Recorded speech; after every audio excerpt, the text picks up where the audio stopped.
புனே நகரில் திடீரென காற்றுடன் கனமழை பெய்ததன் காரணமாக மரங்கள் முறிந்து விழுந்ததில் ஒருவர் உயிரிழந்தார். மகாராஷ்டிரா மாநிலம் புனே நகரில் கடந்த சில தினங்களாக விட்டுவிட்டு கனமழை பெய்து வருகிறது.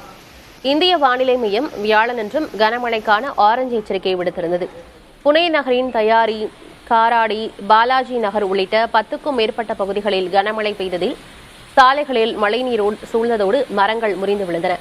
பலத்த காற்று காரணமாக சின்ஹாகாத் சாலையில் மரம் முறிந்து விழுந்ததில் பூவிற்றுக் கொண்டிருந்த முதிய பெண் காயமடைந்து மருத்துவமனையில் அனுமதிக்கப்பட்ட நிலையில் சிகிச்சை பலனின்றி உயிரிழந்தார். கேரளா, புதுச்சேரி, அசாமில் வாக்குப்பதிவு ஏப்ரல் 9ஆம் தேதி முடிந்தாலும் 29ஆம் தேதி மாலை 6:30 மணி வரை கருத்து கணிப்பு முடிவுகளை ஊடகங்கள் வெளியிடக்கூடாது என தலைமை தேர்தல் ஆணையம் அறிவுறுத்தியுள்ளது.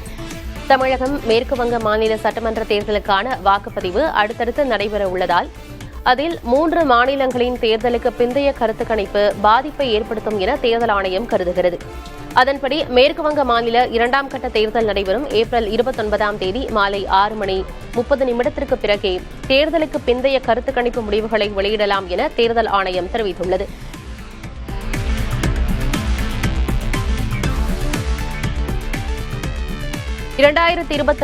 ஆந்திர சட்டப்பேரவை தேர்தல் வாக்குப்பதிவு தரவுகளில் பெரும் சந்தேகங்கள் இருப்பதாக பொருளாதார நிபுணர் வரகலா பிரபாகர் தெரிவித்திருக்கிறார். தேர்தல் முடிந்து நள்ளிரவு 12 மணிக்கு மேல் 17 லட்சம் வாக்குகள் பதிவானது எப்படி என கேள்வி எழுப்பியுள்ளார். ஒரு வாக்கு பதிவாக 20 வினாடிகளை எடுத்துக் கொள்ளப்பட்டுள்ளதாகவும் சில இடங்களில் 6 வினாடிகளில் வாக்குகள் பதிவாகியுள்ளதும் நடைமுறைக்கு சாத்தியமற்றது என்று அவர் சுட்டிக்காட்டியுள்ளார். 3500 வாக்குச்சாவடிகளில் நள்ளிரவும் 2 மணி வரை வாக்குப்பதிவு நடைபெற்றதாக அவர் கூறினார். 68% இருந்த வாக்குப்பதிவு எண்ணிக்கை 4 நாட்களில் 81.79 விழுக்காடாக உயர்ந்தது அசாதாரணமானது என்று அவர் டெல்லியில் நடந்த செய்தியாளர் சந்திப்பில் விமர்சித்துள்ளார். கடந்த ஒரு மாதத்தில் 3,33,000 புதிய PNG இணைப்புகளை மத்திய அரசு வழங்கியுள்ளது. இந்தியாவில் சமையல் எரிவாயு சிலிண்டர்களுக்கான தேவையை குறைக்கவும் எரிசக்தி விநியோகத்தை எளிதாக்கவும் தொடர் முயற்சிகள் மேற்கொள்ளப்படுகின்றன.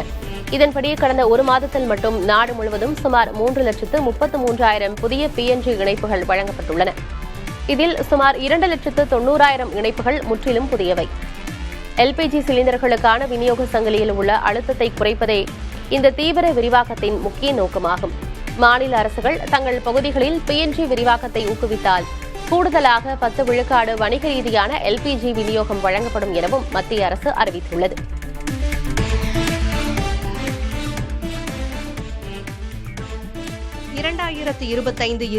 நிதியாண்டில் இந்தியாவின் ராணுவ தளவாட ஏற்றுமதி 38,424 கோடி ரூபாய் என்ற புதிய உயரத்தை எட்டியுள்ளதாக மத்திய பாதுகாப்பு அமைச்சர் ராஜ்நாத் சிங் பெருமிதம் தெரிவித்துள்ளார்.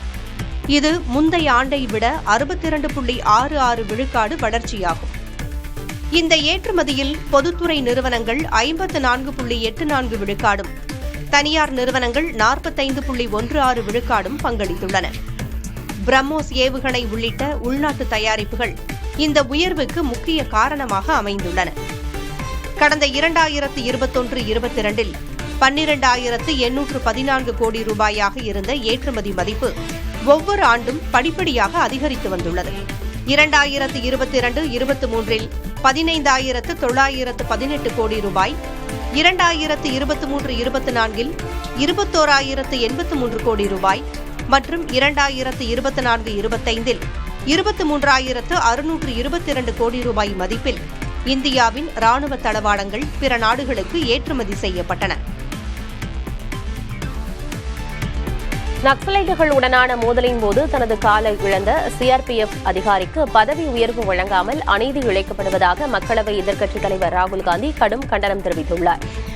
அவர் வெளியிட்டிருக்கும் எக்ஸ் பதிவில் ஜார்க்கண்ட் சாரண்டா வனப்பகுதியில் மார்ச் 1ஆம் தேதி நக்சலைட்டுகளுக்கு எதிரான தேடுதல் வேட்டையில் காயமுற்று கால் ஒன்று இழந்த கோப்ரா பிரிவின் CRPF வீரர் அஜய் மாலிக்கை சந்தித்த வீடியோவை பகிர்ந்துள்ளார். அஜய் மாலிக் 15 ஆண்டுகளுக்கு மேலாக விசுவாசமாக பணியாற்றியும் அவருக்கு இன்னும் உரிய பதவி உயர்வு வழங்கப்படவில்லை என்றும் ராகுல் காந்தி குற்றம் சாட்டியுள்ளார்.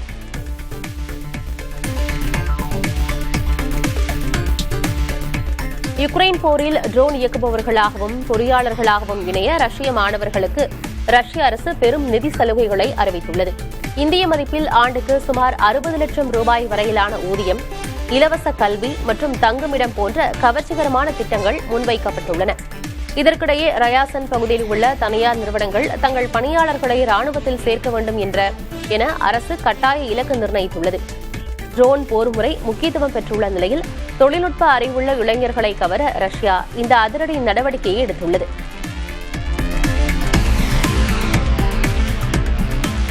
காசாவின் கான் யூனிஸ் பகுதியில் தங்கியுள்ள இடம்பெயர்ந்த பாலஸ்தீனர்கள் நேற்று பெய்த கனமழை மற்றும் பலத்த காற்றால் கடும் அவதிக்குள்ளாகினர். பலரது தற்காலிக கூடாரங்கள் காற்றில் சரிந்து விழுந்ததால் கடும் குளிரிலும் மழையிலும் மக்கள் நனையும் சூழல் ஏற்பட்டது. இங்கு வாழ தகுந்த வாழ்க்கை இல்லை, எங்கள் கூடாரங்கள் கிழிந்துவிட்டன என பாதிக்கப்பட்ட மக்கள் வேதனை தெரிவிக்கின்றனர். கடந்த 2 ஆண்டுகளாக நீடிக்கும் போரினால் இதுவரை 72,000க்கும் அதிகமான பாலஸ்தீனர்கள் உயிரிழந்திருக்கும் நிலையில் தற்போது நிலவும் மோசமான வானிலை அவர்களின் துயரத்தை மேலும் அதிகரித்துள்ளது.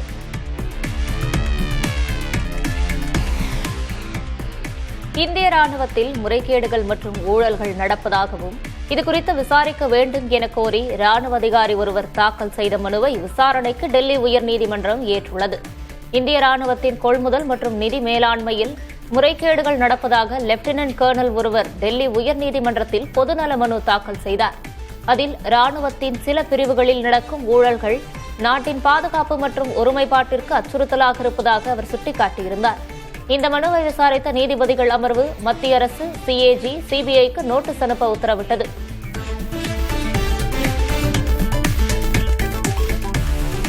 மாநிலங்களவை மீண்டும் கூடும்போது சட்டமன்றம், நாடாளுமன்றங்களில் பெண்களுக்கு இடஒதுக்கீடு அளிக்கும் மசோதா நிறைவேற்றப்பட உள்ளதாக நாடாளுமன்ற விவகாரத்துறை அமைச்சர் கிரண் ரிஜிஜு தெரிவித்துள்ளார். இது தொடர்பாக மாநிலங்களவை விவாதத்தின் போது பேசிய ரிஜிஜு, மாநிலங்களவையில் முக்கியமான மசோதாக்கள் நிறைவேற்றப்படுவது குறித்து எதிர்க்கட்சிகளுக்கு தகவல் அளிக்கப்படும் என்று குறிப்பிட்டார். முக்கியமாக நாட்டின் பெண்களுக்கு அளிக்கப்பட்ட வாக்குறுதியை அரசு நிறைவேற்ற கடமைப்பட்டிருப்பதாக தெரிவித்தார். அப்போது பேசிய மாநிலங்களவை எதிர்க்கட்சித் தலைவர் மல்லிகார்ஜுன கார்கே, நாடாளுமன்றம், சட்டமன்றங்களில் மகளிருக்கு இடஒதுக்கீடு அளிக்கும் மசோதாவுக்கு காங்கிரஸ் ஆதரவு அளிக்கும் என்று உறுதி தெரிவித்தார். ஆம் ஆத்மி கட்சியின் மாநிலங்களவை துணைத் தலைவர் பதவியிலிருந்து ராகவ் சத்தாவை அக்கட்சி நீக்கியுள்ளது. கட்சி நடவடிக்கைகளிலிருந்து அவர் விலகியே இருந்த நிலையில் இந்த நடவடிக்கை எடுக்கப்பட்டுள்ளது. அவருக்கு நாடாளுமன்றத்தில் பேச நேரம் ஒதுக்கக்கூடாது எனவும் மாநிலங்களவை செயலகத்துக்கு ஆம் ஆத்மி கடிதம் அனுப்பியுள்ளது. இந்த சூழலில் ராகவ் சத்தா மாநிலங்களவையில் தான் எழுப்பிய முக்கிய விவகாரங்களின் வீடியோவை தனது சமூக வலைதள பக்கத்தில் பகிர்ந்துள்ளார்.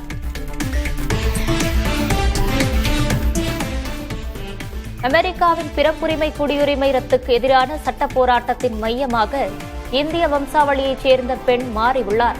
அமெரிக்க மண்ணில் பிறக்கும் அனைவருக்கும் குடியுரிமை வழங்குவதை ரத்து செய்யும் டிரம்பின் ஆணைக்கு அமெரிக்க நீதிமன்றங்கள் தடை விதித்தன. இதனை எதிர்த்து அந்நாட்டு உச்சநீதிமன்றத்தில் மேல்முறையீடு செய்யப்பட்டுள்ளது.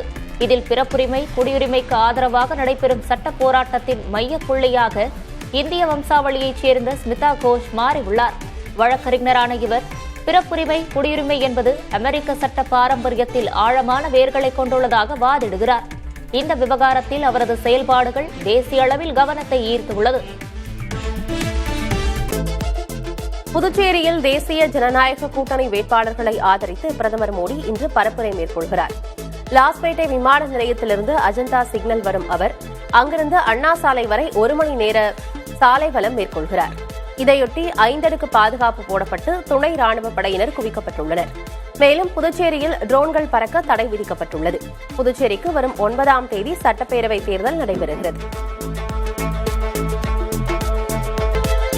முன்னாள் முதல்வர் கருணாநிதிக்கும் முதல்வர் ஸ்டாலினுக்கும் பெரிய வேறுபாடுகள் ஏதும் இல்லை.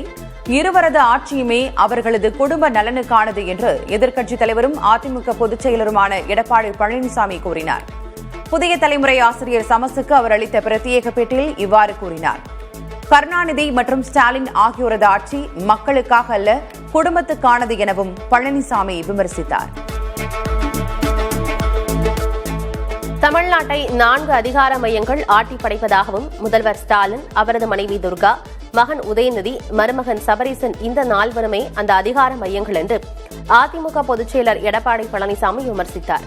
புதிய தலைமுறை ஆசிரியர் சமஸுக்கு அவர் அளித்த பிரத்யேக பேட்டியில், ஸ்டாலின் குடும்பத்தின் சர்வாதிகாரமே தமிழகத்தை இப்போது ஆட்டி படைக்கிறது என்று காட்டமாக விமர்சித்தார். திமுக எம்பி ஆர் ராசா பேசியதாக வெளியான ஆடியோ குறித்து அதிமுக பொதுச் செயலர் எடப்பாடி பழனிசாமி விமர்சித்திருப்பது பேசுபொருளாகியுள்ளது. கிருஷ்ணகிரியில் பரப்புரை மேற்கொண்ட அவர், சமூக நீதி பேசும் திமுகவில் சாதி பாகுபாடு இருப்பதை ஆர் ராசா ஒப்புக்கொள்வதாக எடப்பாடி பழனிசாமி குறிப்பிட்டுள்ளார்.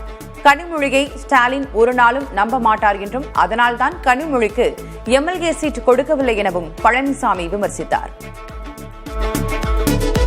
பல்லாவரத்தில் வரும் 2030ஆம் ஆண்டுக்குள் நியோ டைடல் பூங்கா அமைக்கப்படும் என தேமுதிக பொதுச் செயலர் பிரேமலதா விஜயகாந்த் வாக்குறுதி அளித்தார். சென்னை பல்லாவரத்தில் போட்டியிடும் தேமுதிக வேட்பாளர் அனகை முருகேசனை ஆதரித்து பிரேமலதா பரப்புரையில் ஈடுபட்டார். அப்போது திமுக அரசு மகளிருக்கு செய்துள்ள நலத்திட்டங்களை பட்டியலிட்ட அவர், வரும் தேர்தலில் திமுக மகளிருக்காக கொடுத்துள்ள வாக்குறுதிகளையும் சுட்டிக்காட்டி பேசினார். தமிழ்நாடு சட்டம் ஒழுங்கு டிஜிபியாக சந்தீப் ராய் ரத்தோரை நியமனம் செய்து தேர்தல் ஆணையம் உத்தரவிட்டுள்ளது. ஏற்கனவே சட்டம் ஒழுங்கு பொறுப்பு டிஜிபியாக வெங்கட்ராமன் பதவி வகித்து வந்த நிலையில் தற்போது அவர் மாற்றம் செய்யப்பட்டு நடவடிக்கை எடுக்கப்பட்டுள்ளது. தமிழ்நாட்டுக்கு நிரந்தர டிஜிபி நியமிக்கப்படாததை அதிமுக, பாஜக போன்ற கட்சிகள் விமர்சித்து வந்த நிலையில் இந்த மாற்றம் தற்போது செய்யப்பட்டுள்ளது. தமிழ்நாட்டில் தேர்தல் ஆணையத்தின் மற்றொரு அதிரடி நடவடிக்கையாக 2 மாவட்டங்களுக்கு புதிய ஆட்சியர்கள் நியமிக்கப்பட்டுள்ளனர். அதன்படி சேலம் மாவட்ட ஆட்சியர் பிருந்தாதேவி மாற்றப்பட்டுள்ளார். அவருக்கு பதிலாக IAS அதிகாரி அருண் தம்புராஜை நியமித்து உத்தரவு பிறப்பிக்கப்பட்டுள்ளது. இதேபோல் தூத்துக்குடி மாவட்டத்தின் தற்போதைய ஆட்சியர் இளம் பகவத் மாற்றப்பட்டு புதிய ஆட்சியராக விஷ்ணு மகாஜனை நியமித்து தேர்தல் ஆணையம் அறிவித்துள்ளது. தமிழ்நாடு சட்டம் ஒழுங்கு டிஜிபியை தொடர்ந்து மேலும் சில முக்கிய IPS அதிகாரிகளையும் மாற்றி தேர்தல் ஆணையம் அதிரடி உத்தரவிட்டுள்ளது. மேற்கு மண்டல ஐஜியாக இருந்த சரவணசுந்தர் மாற்றப்பட்டு அப்பதவியில் ரம்யா பாரதி நியமிக்கப்பட்டுள்ளார். இதேபோல தாம்பரம் மாநகர காவல் ஆணையர் அமல்ராஜ் மாற்றப்பட்டு IPS அதிகாரி சஞ்சய்குமார் நியமிக்கப்பட்டுள்ளார். மதுரை மாநகர காவல் ஆணையராக இருந்த லோகநாதனை மாற்றி அப்பதவியில் அபிஷேக் தீக்ஷித்தை நியமித்து தேர்தல் ஆணையம் உத்தரவிட்டுள்ளது. தேர்தலில் மீண்டும் போட்டியிட வாய்ப்பு வழங்காதது குறித்து அதிமுக எம்எல்ஏவும் முன்னாள் சபாநாயகருமான தனபால் அதிருப்தி தெரிவித்திருக்கிறார்.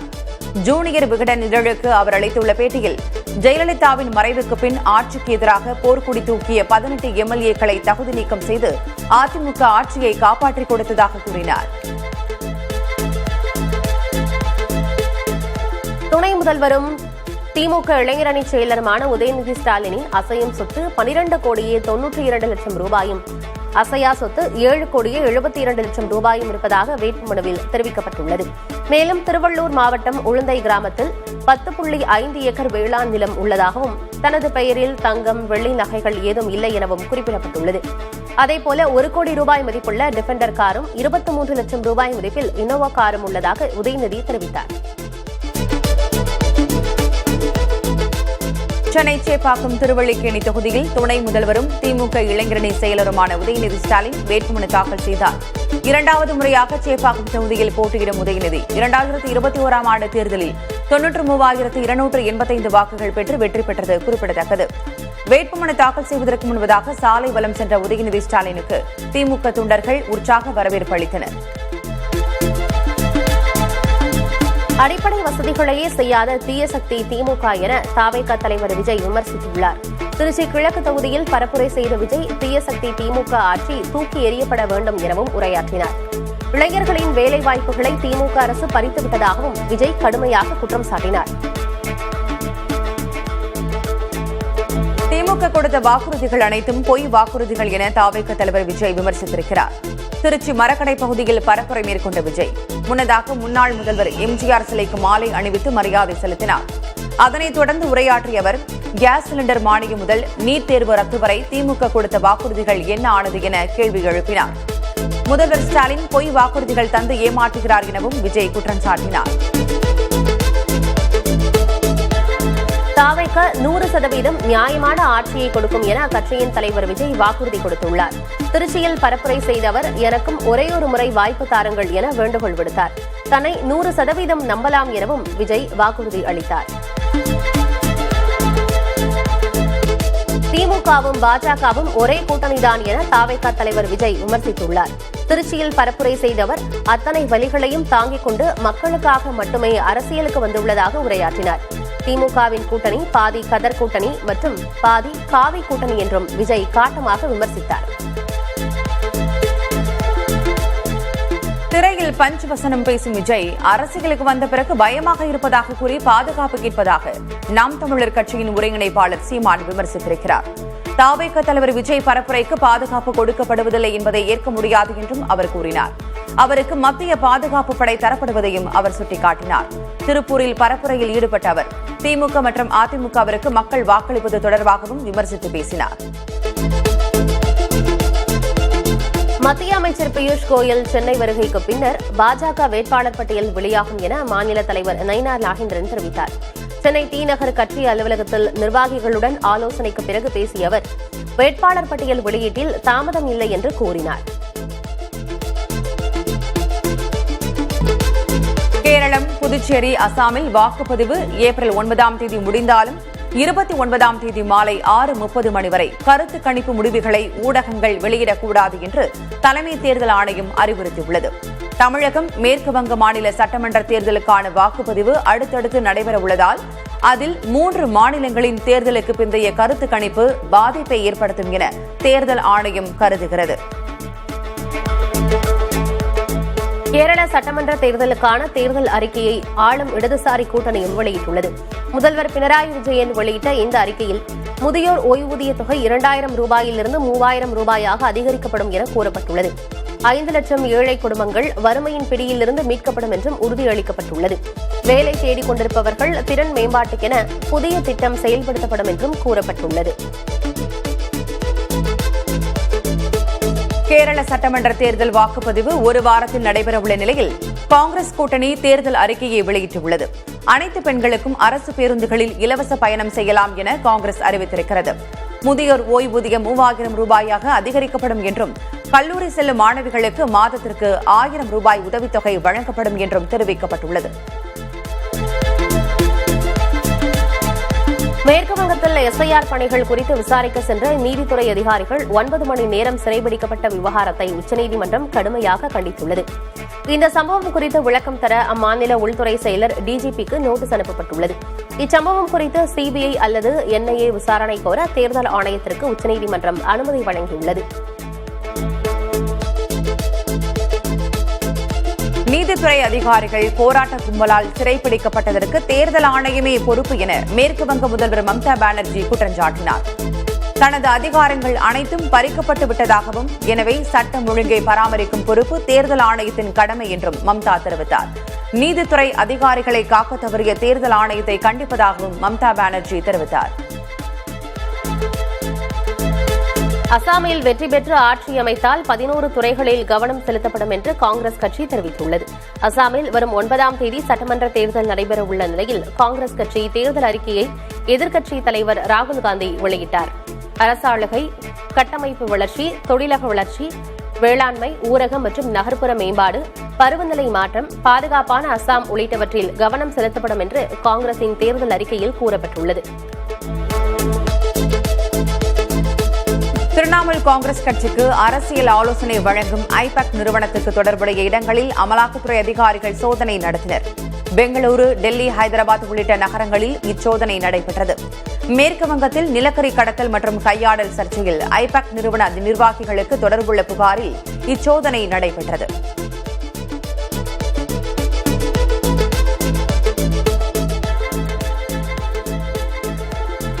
மக்களவை நடைபெறும்போது அமைச்சர்களும் உறுப்பினர்களும் தங்களுக்குள் நீண்ட நேரம் உரையாடிக் கொண்டிருப்பதை தவிர்க்க வேண்டும் என்று அவைத்தலைவர் ஓம் பிர்லா கடும் எச்சரிக்கை விடுத்துள்ளார்.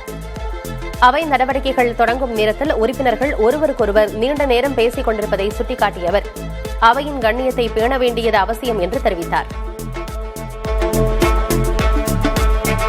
மாநிலங்களவை மீண்டும் கூடும்போது சட்டமன்றம், நாடாளுமன்றங்களில் பெண்களுக்கு இடஒதுக்கீடு அளிக்கும் மசோதா நிறைவேற்றப்பட உள்ளதாக நாடாளுமன்ற விவகாரத்துறை அமைச்சர் கிரண் ரிஜிஜு தெரிவித்திருக்கிறார். இது தொடர்பான மாநிலங்களவை விவாதத்தின் போது பேசிய ரிஜிஜு, மாநிலங்களவையில் முக்கியமான மசோதாக்கள் நிறைவேற்றப்படுவது குறித்து எதிர்க்கட்சிகளுக்கு தகவல் அளிக்கப்படும் என்று குறிப்பிட்டார். முக்கியமாக நாட்டின் பெண்களுக்கு அளிக்கப்பட்ட வாக்குறுதியை அரசு நிறைவேற்ற கடமைப்பட்டிருப்பதாகவும் தெரிவித்தார். ஆந்திர மாநிலத்தின் ஒரே தலைநகராக அமராவதி சட்டப்பூர்வமாக அங்கீகரிக்கப்பட்டுள்ளது. இது தொடர்பான ஆந்திர மறுசீரமைப்பு சட்டத்திருத்த மசோதா நாடாளுமன்றத்தின் இரு அவைகளிலும் ஒருமனதாக நிறைவேற்றப்பட்டது. இதனை வரவேற்றுள்ள முதல்வர் சந்திரபாபு நாயுடு, அமராவதி இனி யாராலும் தடுக்க முடியாத சக்தி என நெகிழ்ச்சியுடன் தெரிவித்தார். அமைச்சரவையின் பரிந்துரைகளை ஆளுநர் தன்னிச்சையாக நிராகரிக்க முடியாது என சென்னை உயர்நீதிமன்றம் உத்தரவிட்டுள்ளது. தண்டனை கைதிகளை முன்கூட்டி விடுதலை செய்யும் அரசின் பரிந்துரையை நிராகரித்ததை எதிர்த்து உயர்நீதிமன்றத்தில் பல்வேறு மனுக்கள் தாக்கல் செய்யப்பட்டன. இதனை விசாரித்த 3 நீதிபதிகள் கொண்ட அமர்வு அமைச்சரவை முடிவை ஏற்றுக்கொண்டாலும் ஏற்றுக்கொள்ளாவிட்டாலும் தன்னிச்சையாக முடிவெடுக்கும் அதிகாரம் ஆளுநருக்கு கிடையாது என்றும் அவர் அமைச்சரவையின் முடிவுக்கு கட்டுப்பட்டவர் என்றும் தீர்ப்பளித்துள்ளது. செம்மண் குவாரி முறைகேடு வழக்கில் முன்னாள் அமைச்சர் பொன்முடி உள்ளிட்டோரை விடுதலை செய்து விழுப்புரம் மாவட்ட முதன்மை நீதிமன்றம் உத்தரவிட்டுள்ளது. போதிய சாட்சிகள் இல்லாததால் பொன்முடி, அவரது மகன் கௌதம சிகாமணி உள்ளிட்ட 7 பேரையும் விடுதலை செய்வதாக நீதிபதி மணிமொழி தீர்ப்பளித்தார். இதைத் தொடர்ந்து பொன்முடி தனது மகன் கௌதம சிகாமணியுடன் கண்ணீருடன் காரில் ஏறி புறப்பட்டுச் சென்றார். விளாத்திக்குளம் மாணவி பாலியல் வன்கொடுமை வழக்கு விசாரணையை நடத்த குற்றவியல் பிரிவில் நிபுணத்துவம் பெற்ற மூத்த வழக்கறிஞரை அரசு தரப்பில் நியமிக்க மதுரை அமர்வு உத்தரவிட்டுள்ளது. இதுகுறித்த வழக்கில் விசாரணை மேற்கொண்ட நீதிபதிகள் சதீஷ்குமார், ஜோதிராமன் ஆகியோர் அமர்வு மாணவியின் பெற்றோருக்கு கூடுதலாக 10 லட்சம் ரூபாயை இழப்பீடாக வழங்க உத்தரவிட்டது. இந்திய மின்சார விநியோக நிறுவனங்கள் மின் உற்பத்தி நிறுவனங்களுக்கு நீண்ட காலமாக தராமல் இருக்கும் நிலுவைத் தொகையின் அளவு வெகுவாக குறைந்துள்ளதாக மத்திய மின்துறை இணையமைச்சர் ஸ்ரீபாத் நாயக் கூறியுள்ளார். 2022இல் 1,39,000 கோடி ரூபாயாக இருந்த நிலுவைத் தொகை தற்போது 3,300 கோடி ரூபாயாக குறைந்துள்ளதாக அவர் நாடாளுமன்றத்தில் எழுத்து மூலம் அளித்த பதிலில் தெரிவித்தார். 2026ஆம் ஆண்டுக்கான சர்வதேச புக்கர் பரிசு இறுதிப் பட்டியலில் இந்திய வம்சாவளி மொழிபெயர்ப்பாளர் பத்மா விஸ்வநாதன் இடம்பெற்றுள்ளார். பிரேசில் எழுத்தாளர் அனாபாலா மாயா எழுதிய போர்த்துகீசிய நாவலான all earth as it is breath என்ற நாவலை ஆங்கிலத்தில் மொழிபெயர்த்ததற்காக இவருக்கு இந்த அங்கீகாரம் கிடைத்திருக்கிறது. சுமார் 50 லட்சம் ரூபாய் பரிசு தொகை கொண்ட இந்த போட்டியில் மொத்தம் 6 புத்தகங்கள் இறுதிச் சுற்றில் உள்ளன. பிரபல ஓவியர் ராஜா ரவிவர்மா வரைந்த யசோதை மற்றும் கிருஷ்ணன் ஓவியம் 167 கோடியே 20 லட்சம் ரூபாய்க்கு விலை போனது. மும்பையில் இதற்கான ஏலம் நடைபெற்றது. 120 கோடி ரூபாய் வரை விலை போகும் என எதிர்பார்க்கப்பட்ட ஓவியத்தை 167 கோடி ரூபாய்க்கு சீரம் இன்ஸ்டிடியூட் நிறுவனர் சைரஸ் பூனாவாலா வாங்கினார். 1890களில் வரையப்பட்ட இந்த ஓவியம் ராஜா ரவிவர்மாவின் மிகச்சிறந்த படைப்பாக பார்க்கப்படுகிறது. உலகின் முன்னணி தணிக்கை நிறுவனமான டெலாய்ட் இந்தியாவில் புதிதாக 50,000 பணியாளர்களை வேலைக்கு அமர்த்த திட்டமிட்டுள்ளது. செயற்கை நுண்ணறிவு தொழில்நுட்பத்தின் வருகையால் வேலை வாய்ப்புகள் குறையும் என்ற அச்சம் நிலவி வரும் நிலையில் AI தொழில்நுட்பம் வேலை வாய்ப்புகளை பறிக்காது என்றும் அது பணியாளர்களின் திறனை உயர்த்தி சிக்கலான வணிக சவால்களை எதிர்கொள்ளவே உதவும் என்றும் நிறுவனத்தின் தெற்காசிய தலைமை செயல்பாட்டு அதிகாரி நிதின் கினி தெரிவித்திருக்கிறார். திவால் மற்றும் திவாலா நிலை சட்டத்தின் கீழ் மேற்கொள்ளப்பட்ட நடவடிக்கைகள் மூலம் இதுவரை 1,62,000 பேர் தங்கள் வீடுகளை பெற்றுள்ளதாக மத்திய நிதியமைச்சர் நிர்மலா சீதாராமன் தெரிவித்துள்ளார். மாநிலங்களவையில் IPC திருத்த மசோதா மீதான விவாதத்தின் போது பேசிய அவர் 111 ரியல் எஸ்டேட் வழக்குகள் வெற்றிகரமாக தீர்க்கப்பட்டுள்ளதாக குறிப்பிட்டார். மேலும் ஒரு நிறுவனத்தின் ஒட்டுமொத்த திவால் நடவடிக்கை முடியும் வரை காத்திருக்காமல் கட்டி முடிக்கப்பட்ட குறிப்பிட்ட குடியிருப்புகளை வாங்குபவர்களிடம் ஒப்படைக்க புதிய விதிகள் வழிவகை செய்வதாகவும் அவர் கூறினார். இதன் மூலம் தற்போது நிலுவையில் உள்ள சுமார் 210 வழக்குகளில் சிக்கியுள்ள 90,000க்கும் மேற்பட்ட நுகர்வோர்கள் வரும் காலங்களில் பயனடைவார்கள் என எதிர்பார்க்கப்படுகிறது.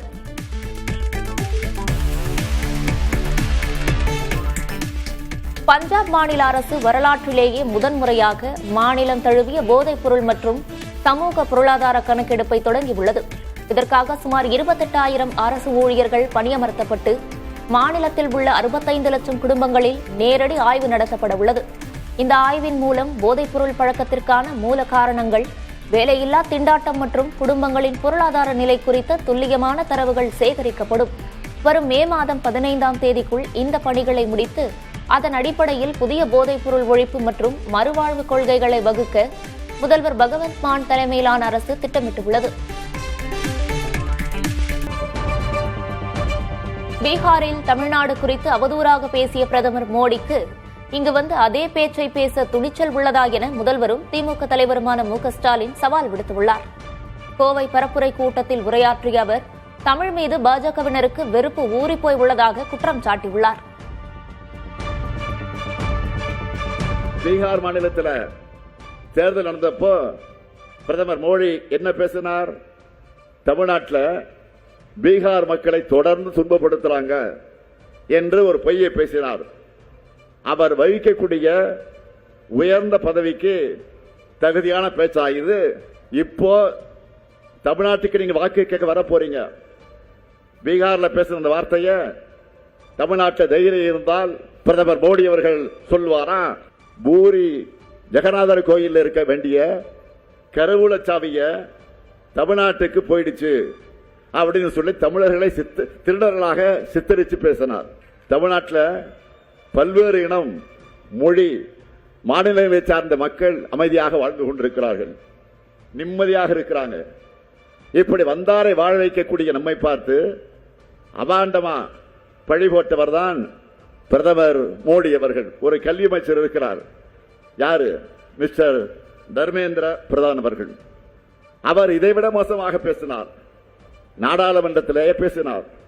தமிழர்கள் நாகரிகமற்றவர்கள் பேசினார். நாம எதிர்த்து குரல் கொடுத்த பிறகுதான் பணிந்து மன்னிப்பு கேட்டார். கர்நாடகத்தை சார்ந்த ஒன்றிய அமைச்சர் சோபா அவர்கள் தமிழ்நாட்டிலிருந்து வந்து கர்நாடகாவில் வெடிகுண்டு வைக்கிறாங்கன்னு பேசி பிரச்சனை ஆன பிறகு மன்னிப்பு கேட்டாரா இல்லையா? இதெல்லாம் தான் பாஜகவினுடைய உண்மையான குணம். தமிழ் மீது வெறுப்பு ஊறி போய் இருக்கக்கூடிய குணம் அவர்களுக்கு.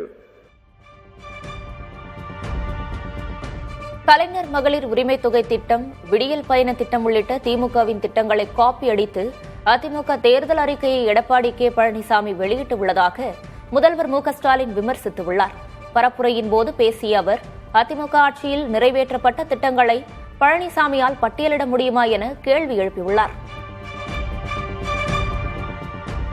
2021 தேர்தலின் போது கொடுத்த வாக்குறுதிகள் மட்டுமல்ல, கொடுக்காத பல்வேறு திட்டங்களையும் நிறைவேற்றி காட்டிட்டு உங்க முன்னாடி இன்றைக்கு நான் கம்பீரமாக நின்று கொண்டிருக்கிறேன்.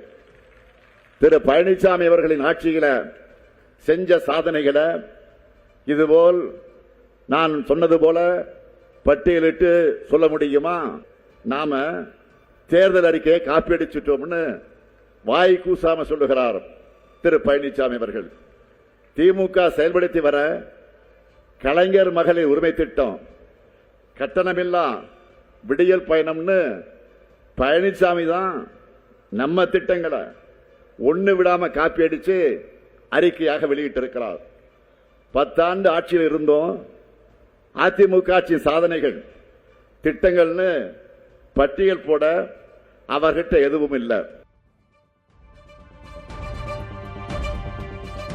அதிமுக ஒருபோதும் பாஜகவுக்கு அடிமையாக இருந்தது கிடையாது என அக்கட்சியின் பொதுச் செயலர் எடப்பாடி பழனிசாமி தெரிவித்துள்ளார். தருமபுரியில் தேர்தல் பரப்புரையில் ஈடுபட்ட அவர் பாஜகவுடன் கூட்டணியில் இருந்தாலும் தமிழக மக்களுக்கு எதிராக எந்த வடிவத்தில் வந்தாலும் அனுமதிக்க மாட்டோம் என்றார். ஆனால் ஸ்டாலின் முதல்வரான பின்னர் பிரதமர் மோடிக்கு வெள்ளை குடை பிடிக்கும் வேந்தராக மாறிவிட்டதாக விமர்சித்தார். பாரதிய ஜனதாவுக்கு அடிமையா? நாம் அடிமையா இருக்கிறோமா?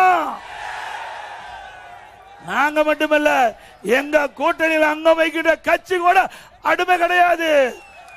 நியாயத்திற்காக போராடுவோம், மக்களுடைய பிரச்சனைக்காக போராடுவோம், தமிழ்நாட்டுக்கு நன்மை பேய்க்கக்கூடிய திட்டத்திற்கு ஆதரவு கொடுப்போம். தமிழ்நாட்டு மக்களுக்கு எதிராக எந்த வடிவத்திலே வந்தாலும் நாங்கள் அனுமதிக்க மாட்டோம், அதை எதிர்ப்போம். இன்றைக்கு ஸ்டாலின் எதிர்க்கட்சியா இருக்கின்ற பொழுது பாரத பிரதமர் சென்னைக்கு வந்த போது கருப்பு பலூன் விட்டார், கருப்பு கொடி பிடித்தார். ஆளுங்கட்சியா வந்தார், முதலமைச்சர் ஆனார். பாரத பிரதமர் சென்னைக்கு வந்த போது வெள்ளை குடை பிடித்த வேந்தன் ஸ்டாலின். புதிய கட்சி தொடங்கியவர்களுக்கு போடும் வாக்கு வீண் என்று திமுக எம்பி கனிமொழி தெரிவித்தார். சிவகங்கை திருப்புவனம் சந்தை திடல் பகுதியில் நடைபெற்ற பரப்புரையில் பேசிய அவர், புதிய கட்சி தொடங்கியவர்கள் திமுகவையே சாடி புகழ் தேடிக் கொள்வதாகவும் பாஜகவையோ அதிமுகவையோ விமர்சிப்பதில்லை என்றும் விமர்சித்துள்ளார். புதுசா அரசியல் கட்சி துவங்கி இருக்கக்கூடியவர்கள் திமுகவை மட்டும்தான் அவர்கள் எதிர்த்து பேசுவார்கள். அங்கே ஒன்றிய அரசாங்கம் பிஜேபி எதை செஞ்சாலும் எதிர்த்து பேச மாட்டாங்க, எதிர்த்து கேட்க மாட்டாங்க. தமிழ்நாடு சட்டப்பேரவை தேர்தலுக்கான காங்கிரஸ் வேட்பாளர்கள் பட்டியல் வெளியாவதில் தாமதம் நீடித்து வருகிறது. வேட்பாளர்களை தேர்வு செய்வதற்காக காங்கிரசின் மத்திய குழு கூட்டம் அக்கட்சியின் தேசிய தலைவர் மல்லிகார்ஜுன கார்கே தலைமையில் நடைபெற்றது. இதில் காங்கிரஸ் மூத்த தலைவர் ராகுல் காந்தி, தமிழ்நாடு காங்கிரஸ் தலைவர் செல்வ பெருந்தகை உள்ளிட்டோர் பங்கேற்றனர். கூட்டத்துக்கு மத்தியில் பேட்டியளித்த செல்வ பெருந்தகை 15% வேட்பாளர்கள் இன்னும் தேர்வு செய்யப்பட வேண்டும் என தெரிவித்தார். ஏறக்குறைய 85 விழுக்காடு தொகுதிகளில் வேட்பாளர்களை அடையாளம் கொண்டிருக்கிறார்கள். இன்னும் 15 விழுக்காடு இன்னும் ஓரிரு மணி நேரத்தில் முடிவு செய்யப்படும். நாங்க அகில இந்திய கட்சிங்க, நிறைய ஆய்வு பண்ணுவோம். சரி, ஓகே, தேங்க்யூ. இப்ப பிஜேபி இன்னும் அறிவிக்கலையே, அதை பத்தி வாய் திறக்க மாட்டீங்களா? ஒரு சிக்கல் அல்ல, ஒரு பிஜேபி இது வரைக்கும் அறிவிக்கலையே, அங்க கேப்பீங்களா அது மாதிரி?